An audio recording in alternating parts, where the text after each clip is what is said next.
Bismillahirrahmanirrahim. Assalamualaikum warahmatullahi ta'ala wabarakatuh. Kumpulan kami akan membentangkan tugasan BMMB 3023 Linguistik Terapan Bahasa Melayu Tugasan 3. Tugasan ini berdasarkan daripada teks fonetik tugasan 2 yang bertajuk Negara Selamat, Amalan Berhemah Negara Selamat. Okey, tugasan ini mempunyai hubung kait tentang konsep transformasi generatif dengan proses pembentukan dan susunan ayat. Baiklah, saya akan memperkenalkan ahli kumpulan saya bagi tugasan BMMB 3023 iaitu Linguistik Terapan Bahasa Melayu. Ahli kumpulan saya terdiri daripada 3 orang. Yang pertama, Nurul Atila binti Nur Anwar. Yang kedua, Nik Abdul Azim bin Bahardin. Dan juga ahli ketiga, saya iaitu Nurul Ashraf Suhada binti Kamar. Apa itu transformasi generatif? Transformasi generatif diperkenalkan oleh Avram Noam Chomsky. Teori ini menganggap setiap ayat mengandungi 2 peringkat, iaitu struktur permukaan dan struktur dalaman. Struktur dalaman biasanya mengandungi ayat inti yang diperlukan untuk membentuk asas makna ayat, manakala struktur permukaan biasanya telah mengalami perubahan daripada struktur dalamannya. Seterusnya, kita lihat kepada definisi transformasi generatif menurut tokoh-tokoh yang lain, iaitu yang pertama, Kraft 1980. Menurut Kraft, transformasi adalah suatu proses mengubah bentuk bahasa menjadi bentuk-bentuk lain, baik dari bentuk sederhana ke bentuk yang kompleks maupun dari bentuk kompleks ke bentuk yang sederhana. Tokoh yang kedua pula ialah Rosenbaum 1968. Menurut beliau, transformasi adalah proses perubahan struktur dalam suatu kalimat ke dalam struktur luar atau struktur permukaannya. Dan tokoh yang ketiga pula ialah Samsuri 1981.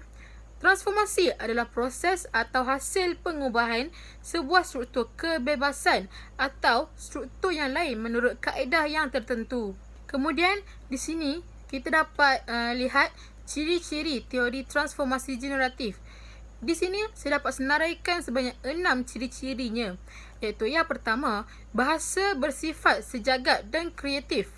Yang kedua, penutur jati berupaya menggunakan bahasa apabila berhadapan dengan pelbagai keadaan. Yang ketiga, ayat mempunyai struktur dalaman dan permukaan. Yang keempat, pengetahuan bahasa merupakan suatu fenomena mental.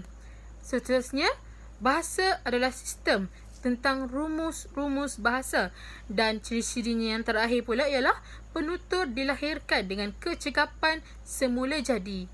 Baiklah, kita teruskan pula kepada konsep ayat terbitan. Ayat terbitan ialah ayat yang terhasil daripada proses gramatis, iaitu melibatkan proses pelaksanaan proses transformasi. Proses transformasi yang dimaksudkan di sini ialah proses yang berfungsi dalam mengubah aturan atau struktur ayat serta memperluas unsur dalam ayat atau frasa. Seterusnya, proses transformasi ini terbahagi kepada 3 proses, iaitu yang pertama, proses pengguguran, yang kedua, proses perluasan, yang ketiga, proses penyusunan semula. Proses pengguguran ialah satu proses yang berlaku pada struktur ayat yang menyebabkan unsur-unsur pengguguran itu terhasil. Yang kedua, proses perluasan, proses yang melibatkan penambahan unsur-unsur dalam ayat yang baru. Yang ketiga, proses penyusunan semula ialah proses melibatkan proses perubahan pada susunan perkataan dalam frasa ayat dan tidak membawa perubahan kepada struktur asal ayat. Baiklah, seperti yang kita ketahui bahawa proses penerbitan ayat terdiri daripada 3 prosesnya, iaitu proses pengguguran, proses penyusunan semula dan juga proses perluasan. Jadi, di sini saya ingin menerangkan tentang apa itu proses pengguguran. Proses pengguguran ini membawa maksud ia merupakan proses transformasi yang berlaku pada struktur ayat yang mengakibatkan pengguguran unsur-unsur tertentu daripada binaan ayat itu. Jadi di sini saya ingin menjelaskan bahawa jenis pengguguran terdiri daripada 3 bahagian. Yang pertama, pengguguran frasa nama sebagai subjek. Walau bagaimanapun, pengguguran frasa nama sebagai subjek ini terdiri daripada 2 jenis, iaitu pengguguran subjek kata ganti nama diri orang kedua dalam ayat perintah dan juga pengguguran subjek yang serupa dalam ayat majmuk. Seterusnya, bagi pengguguran frasa predikat pula, pengguguran frasa predikat ini terdiri daripada salah satu yang berikut, iaitu yang boleh digugurkan seperti frasa kerja, frasa nama, frasa adjektif dan juga frasa sendi nama. Namun, sekiranya terdapat penggunaan frasa predikat yang serupa dalam ayat majmuk gabungan, maka kesemua predikat yang serupa kecuali yang terakhir itu boleh digugurkan. Seterusnya, bagi jenis pengguguran yang ketiga ialah pengguguran frasa nama yang mendahului frasa relatif. Apa yang dimaksudkan dengan jenis pengguguran ini ialah apabila 2 ayat digabungkan dengan satu ayat yang dipancangkan ke dalam ayat yang satu lagi sebagai frasa relatif, frasa nama yang serupa yang mendahului frasa relatif tersebut itu boleh digugurkan. Namun saya ingin menegaskan di sini bahawa proses ini hanya berlaku dalam ayat majmuk pancangan relatif sahaja. Baiklah, melihat kepada contoh yang terdapat dalam teks fonetik dan fonologi, contoh proses pengguguran seluruh frasa predikat.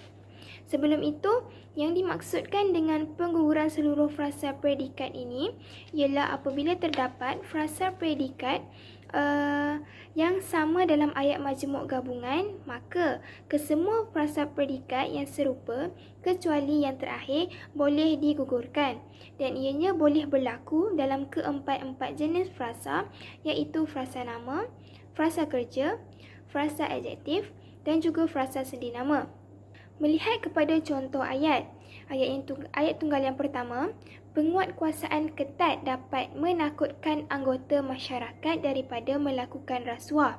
Ayat tunggal kedua, undang-undang ketat dapat menakutkan anggota masyarakat daripada melakukan rasuah. Ayat tersebut, jika ditambah dengan kata hubung dan, akan membentuk ayat majmuk. Maka, ayat yang terbentuk ialah penguatkuasaan ketat dapat menakutkan anggota masyarakat daripada melakukan rasuah dan undang-undang ketat dapat menakutkan anggota masyarakat daripada melakukan rasuah. Jadi, dapat dilihat di sini bahawa sebelum berlakunya pengguguran, apabila ditambah dengan kata hubung dan, ayat yang terbentuk seperti yang dinyatakan sebentar tadi. Jadi, dapat dilihat bahawa ayat tersebut tidaklah gramatis kerana berlakunya pengulangan frasa predikat. Walau bagaimanapun, apabila berlakunya proses pengguguran, ayat yang terbentuk ialah penguatkuasaan dan undang-undang ketat dapat menakutkan anggota masyarakat daripada melakukan rasuah. Di sini, jelas bahawa ayat yang terbentuk lebih gramatis kerana tidak terdapat pengulangan sebanyak 2 kali. Seterusnya, melihat kepada contoh yang kedua. Jika dilihat di sini, proses pengguguran yang berlaku ialah sama seperti contoh yang pertama, iaitu pengguguran frasa predikat. Jadi, saya tidak perlu mengulas dengan lebih lanjut. Namun, contoh ayat tunggal yang pertama, pendekatan mendidik kesedaran awam juga mustahak bagi memastikan kelangsungan pembanterasan gejala rasuah hingga ke akar umbi. Ayat tunggal yang kedua, pendekatan membina kesedaran awam juga mustahak bagi memastikan kelangsungan pembanterasan gejala rasuah hingga ke akar umbi. Kita dapat lihat di sini bahawa pengulangan frasa predikat yang sama ketika membentuk ayat majmuk akan menghasilkan ayat yang tidak gramatis. Jadi, untuk membentuk satu ayat yang lebih menarik dan lebih gramatis, wujudnya proses pengguguran agar ayat itu lebih tersusun dan tidak terdapat pengulangan sebanyak 2 kali. Maka di sini, kata hubung yang digunakan ialah kata hubung gabungan, iaitu kata hubung dan. Maka, selepas berlakunya proses pengguguran frasa predikat, ayat yang terbentuk ialah pendekatan mendidik dan membina kesedaran awam juga mustahak bagi memastikan kelangsungan pembanterasan gejala rasuah hingga ke akar umbi. Okey, saya akan memberi penekanan terhadap proses penyusunan. Proses penyusunan semula ini terbahagi kepada 3 juga, iaitu proses penyusunan semula frasa nama sebagai subjek, proses penyusunan semula frasa nama sebagai objek, proses penyusunan semula melalui ayat songsang. Melalui teks yang kami pilih daripada rakan kami daripada kelas D, proses penyusunan mula frasa nama sebagai subjek yang terdapat dalam teks tersebut ialah melalui ayat ini. Merosakkan ekonomi, meruntuhkan kerajaan dan menggugat kedaulatan negara kerana rasuah. Melalui proses penyusunan semula frasa nama sebagai subjek, ia melalui proses transformasi pasif. Okey, apabila dipasifkan menjadi kedaulatan negara digugat, ekonomi digugat, ekonomi dirosakkan dan kerajaan diruntuhkan kerana rasuah. Okey, contoh ayat yang seterusnya ialah dengan memperkasakan pendidikan dapat mengatasi segala masalah sosial. Apabila melalui proses transformasi pasif, segala masalah sosial dapat diatasi dengan memperkasakan pendidikan. Ya, kita faham melalui proses pasif ini, apabila imbuhan me akan menjadi di. Okey, seterusnya ialah penyusunan semula frasa nama sebagai objek. Okey, penyusunan ini terjadi apabila mengandungi 2 objek. Apa itu 2 objek tersebut? Yang pertama ialah objek tepat dan objek CP. Okey, apa itu objek tepat dan apa itu objek CP? Okey, objek tepat ialah frasa nama yang berada setelah kata kerja. Okey, dan objek CP pula ialah frasa nama setelah objek tepat. Objek tepat, ya. Okey, contoh ayatnya ialah kegiatan rasuah hanya akan menghakis kepercayaan orang awam. Okey, di sini ialah menghakis menjadi kata kerja, setelahnya akan menjadi objek tepat, yakni kepercayaan, dan setelahnya akan menjadi objek CP. Dan melalui penyusunan ini, kita boleh membuat ayat menjadi kegiatan rasuah akan hanya menghakiskan orang awam dan orang awam akan kepercayaan. Okey, seterusnya ialah penyusunan semula melalui ayat songsang. Yang ini sedia maklum, yakni ayat songsang kita mengkedepankan predikat dan mengkebelakangkan subjek. Okey, ayat yang apa itu ayat songsang? Ayat yang mengandungi keterangan tempat, keterangan masa, keterangan syarat, keterangan musabab dan seumpamanya boleh disongsangkan apabila keterangan itu hendak kita fokuskan. Okey, sebagai contoh, ayat yang terdapat dalam teks tersebut ialah kegiatan rasuah akan melumpuhkan fungsi perjalanan sesuatu organisasi. Okey, apabila kita songsangkan ayat tersebut, melumpuhkan fungsi perjalanan sesuatu organisasi kerana kegiatan rasuah.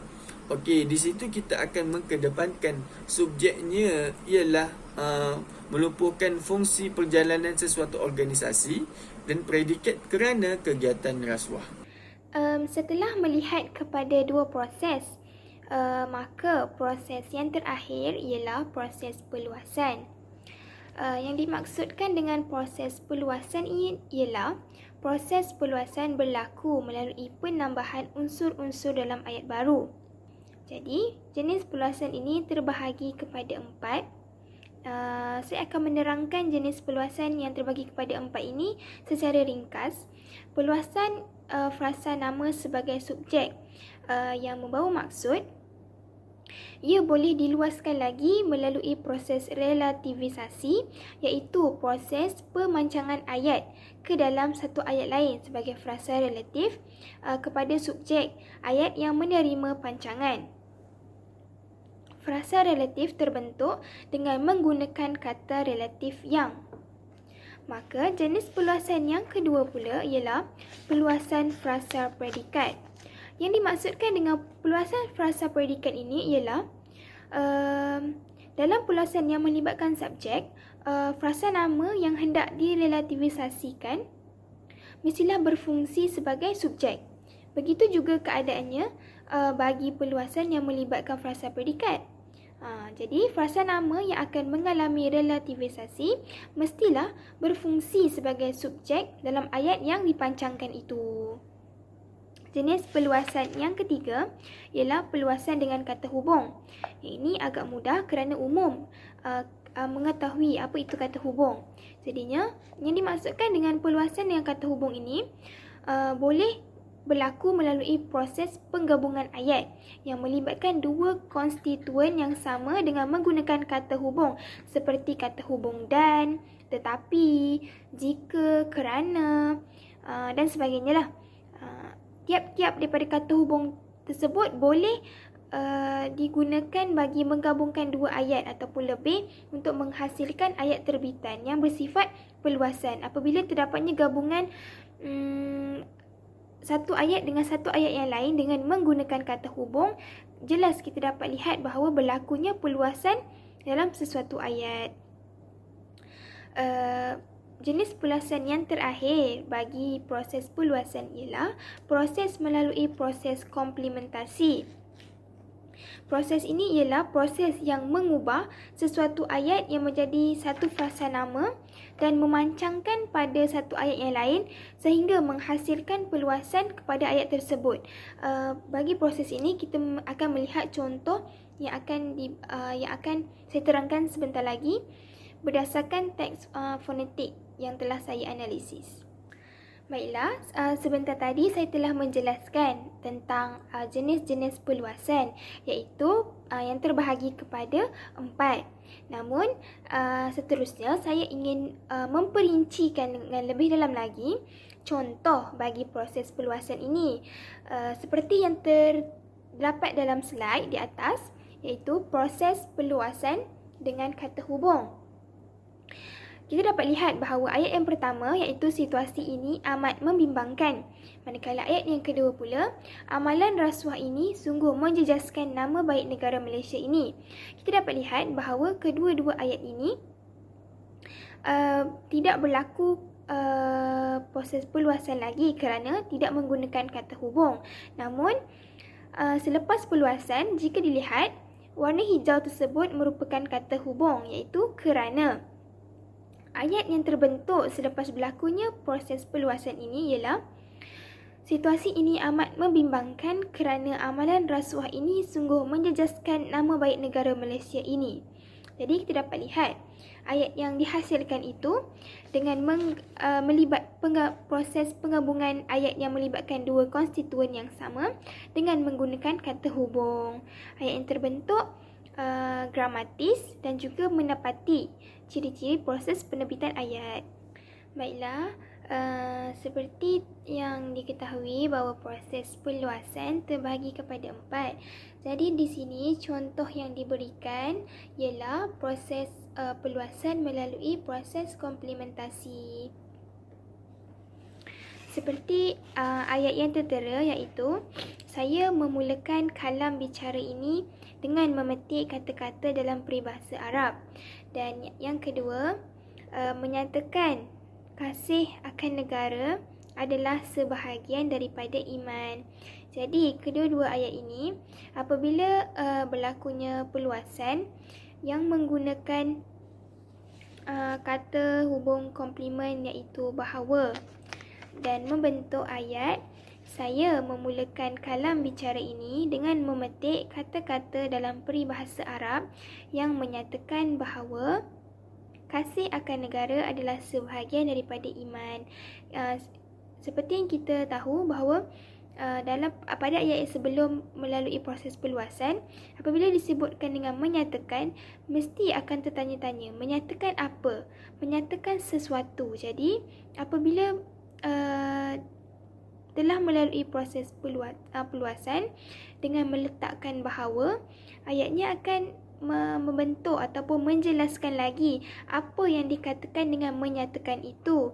Ayat di sini ia menerangkan tentang menyatakan bahawa kasih akan negara adalah sebahagian daripada iman.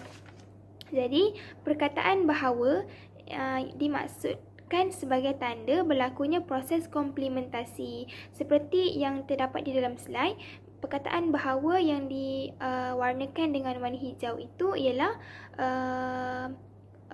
kata hubung komplement. Setelah mendengarkan daripada penjelasan-penjelasan daripada ahli kumpulan saya, secara kesimpulannya, kemunculan aliran tata bahasa transformasi generatif yang diasaskan oleh Chomsky telah memberi impak kepada arus perkembangan tata bahasa sejagat. Oleh itu, jelaslah bahawa ayat transformasi merupakan ayat yang telah mengalami perubahan dari segi struktur, binaan subjek, predikat atau pada konstituen yang lain pada sesuatu ayat. Terima kasih. Itu sahaja daripada kami. Itu sahaja daripada kami. Sekian, terima kasih.